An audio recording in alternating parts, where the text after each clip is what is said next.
இன்றைய முக்கிய செய்திகள். ஸ்பெயினில் ஐரோப்பிய முதலீட்டாளர்களுடன் மாநாடு, ஸ்டாலின் முன்னிலையில் ஒப்பந்தங்கள். தமிழகத்தில் நிலவும் சாதகமான முதலீட்டு சூழல், கட்டமைப்பு வசதிகள், மனிதவள ஆற்றல் ஆகியவை குறித்து விரிவாக எடுத்துரைத்தார். உண்மையில் ஸ்டாலின் தமிழகத்திற்கு உருப்படியாக செய்தால் மகிழ்ச்சி என்கிறார் திருவாளர் தமிழர்.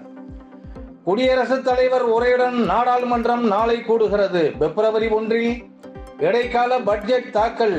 பாஜகவின் கடைசி பட்ஜெட்டாவது ஏழை எளிய மக்களுக்கு நலன் பயக்கட்டும் என்கிறார் திருவாளர் தமிழர்.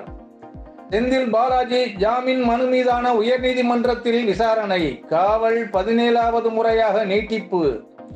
செந்தில் பாலாஜி பாஜகவை சேர்ந்தவராக இருந்திருந்தால் இந்நேரம் என்ன நடந்திருக்கும் என்று சொல்ல முடியாது என்கிறார் திருவாளர் தமிழர். ராமர் கோயில் நேரலைக்கு தடை என்ற வழக்கின் மூலமாக தமிழக அரசு இந்துக்களின் விரோதி போன்ற மாயத் தோற்றத்தை சித்தரிக்க முயற்சி. உச்சநீதிமன்றத்தில் தமிழக டிஜிபி சார்பில் பதில் மனு. மதவெறியை தூண்டி நாட்டை பிளப்பதில் பாஜகவுக்கு இணையில்லை என்கிறார் திருவாளர் தமிழர். சென்னையை தொழுநோயற்ற மாவட்டமாக மாற்ற ஒத்துழையுங்கள், மாவட்ட ஆட்சியர் வேண்டுகோள். சென்னை மாவட்டத்தை ஊழல் இல்லா மாவட்டமாக மாற்றவும் முயற்சியுங்கள், மாவட்ட ஆட்சியரே என்கிறார் திருவாளர் தமிழர். சென்னையில் போதைப் பொருள் கடத்திய 36 பேர் கைது. 3600 பேர் கைது செய்ய வேண்டிய இடத்தில் 36 பேர் தான் கைது செய்யப்பட்டு இருக்கிறார்களே என்கிறார் திருவாளர் தமிழர். நாட்டை நேசிப்பவர்களை சங்கி என்று சொல்வது பெருமைதான். வானதி சீனிவாசன் எம்எல்ஏ கருத்து. சங்கிகள் நாட்டை நேசிப்பவர்களா நாட்டை பிளப்பவர்களா என்பது தமிழர்களுக்கு தெரியும் என்கிறார் திருவாளர் தமிழர். நிபுணர் குழு பிப்ரவரி 2 இறுதி அறிக்கை தாக்கல். பொது சிவில் சட்டம் விரைவில் அமுலாகும். உத்தரகாண்ட் முதல்வர் புஷ்கர் சிங் தாமி தகவல். மதத்தை தவிர உங்களுக்கு நாட்டில் வேறு எந்த பிரச்சனையும் இல்லையாடா என்கிறார் திருவாளர் தமிழர். விவசாயிகள் உரிமையை மத்திய அரசு பறிக்கிறது. இந்திய கம்யூனிஸ்ட் மூத்த தலைவர் நல்லக்கண்ணு குற்றச்சாட்டு. விவசாயிகள் உள்ளிட்ட உழைக்கக்கூடிய எல்லோரது உரிமையும் பறிக்கிறது பாஜக என்று சொல்லியிருந்தால் இன்னும் நன்றாக இருந்திருக்கும் என்கிறார் திருவாளர் தமிழர். குன்றத்தூர் நகராட்சி ஆணையரின் வங்கி லாக்கரில் ரூபாய் 33 லட்சம் பறிமுதல். லஞ்ச ஒழிப்பு போலீசார் நடவடிக்கை. ஒரு நகராட்சி ஆணையரின் வங்கி லாக்கரில் 33 லட்சம் ரூபாய் இருந்தது என்பது ரொம்பவும் குறைவு. 33 கோடி இருந்திருக்க வேண்டுமே என்கிறார் திருவாளர் தமிழர். சங்கி கெட்ட வார்த்தை என ஐஸ்வர்யா சொல்லவில்லை, ரஜினிகாந்த் கருத்து. அப்படியானால் சங்கி நல்ல வார்த்தை தான் என்று ஐஸ்வர்யா சொல்லட்டுமே என்கிறார் திருவாளர் தமிழர். தென் மாவட்ட பேருந்துகள் இன்று முதல் கிளாம்பாக்கம் மாதவரத்தில் இருந்து புறப்படும். கோயம்பேட்டில் இருந்து இயங்காது என அமைச்சர் அறிவிப்பு. மொத்தத்தில் கோயம்பேடு பேருந்து நிலையத்தை என்னதான் செய்ய போகிறீர்கள் என்கிறார் திருவாளர் தமிழர். தமிழக அரசுக்கும் முதல்வருக்கும் கெடுதல் செய்பவராக ஆளுநர் உள்ளார். அமைச்சர் எஸ் ரகுபதி விமர்சனம். கெடுவான் கேடு நினைப்பான் என்று சொல்ல வருகிறீர்களா மந்திரியாரே என்கிறார் திருவாளர் தமிழர். நெல்லிக்காய் போல சிதறும் இந்தியா கூட்டணி. அதிமுக முன்னாள் அமைச்சர் ஜெயக்குமார் விமர்சனம். மதவெறி கூட்டணி வெற்றி பெற வேண்டும் என்று உனக்கு அவ்வளவு ஆசையா என்கிறார் திருவாளர் தமிழர்.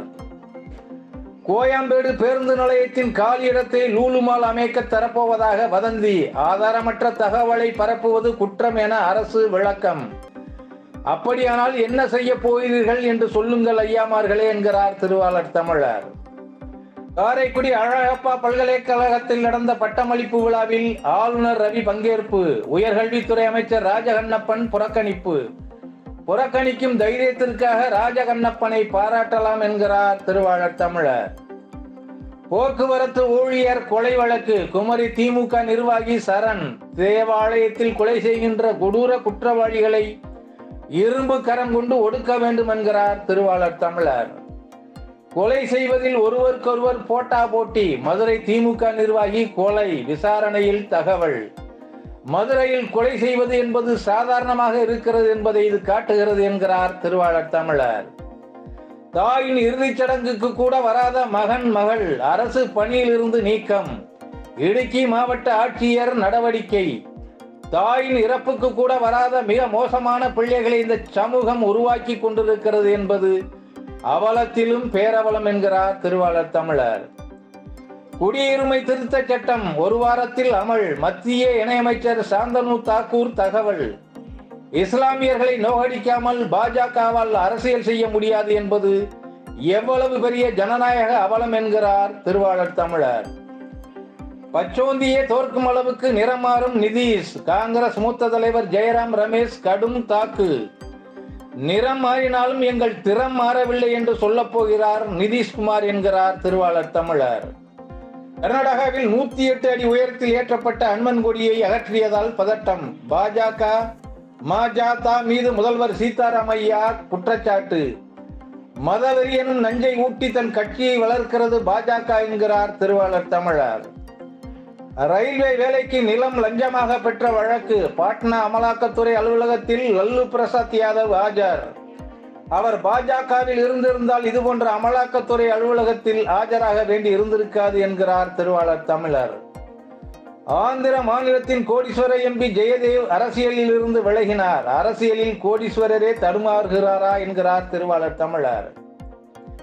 யாசகம் பெறுவோர் இல்லாத நிலையை உருவாக்க அயோத்தி, மதுரை உட்பட 30 நகரங்கள் தேர்வு. வெறுப்பு இல்லாத நகரத்தையும் நாட்டையும் எப்போது உருவாக்க போகிறீர்கள் பாஜகவினரே என்கிறார் திருவாளர் தமிழர். இனி அழைப்புக்கான தடை மேலும் 5 ஆண்டுகள் நீட்டிப்பு. இஸ்லாமிய அமைப்புகளுக்கு மட்டும்தான் தடைகள், இங்கு பிற மதவெறி அமைப்புகளுக்கு தடையில்லை என்கிறார் திருவாளர் தமிழர்.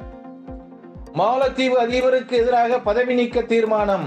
MDP ஜனநாயக கட்சிகள் தீவிரம்.